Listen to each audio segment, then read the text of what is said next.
In this example problem, a large jetliner with a wingspan of 40 meters flies horizontally and due north at a speed of 300 meters per second in a region where the magnetic field of the Earth is 60 microtesla, directed 50 degrees below the horizontal.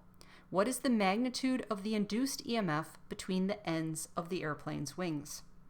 So if we look at what's going on in this problem, we have our jet aircraft and it is flying along in a direction that is due north.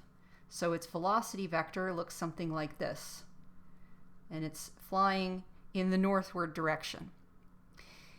The magnetic field is directed also north, but 50 degrees below the horizontal. So the magnetic field vector is going to look something like this, and it is 50 degrees below the horizontal being the direction that the plane is flying.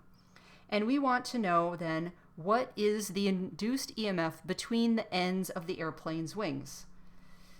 So we know that the induced EMF is going to be equal to the strength of the magnetic field times the velocity times the length of the conductor, in this case the separation distance between the ends of the wings, times the sine of theta, where theta is the angle between the velocity vector and the magnetic field vector.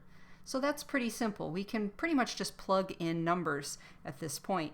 So the strength of the magnetic field is 60 microtesla, so 60 times 10 to the minus 6 Tesla. The velocity of the aircraft is 300 meters per second. The length, or the distance between the wingtips, is 40 meters, times the sine of the angle, and the angle between those two vectors is 50 degrees.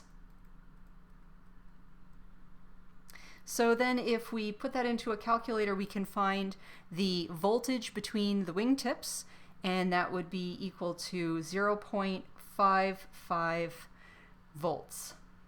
So about half a volt will build up between the tips of the airplane's wings.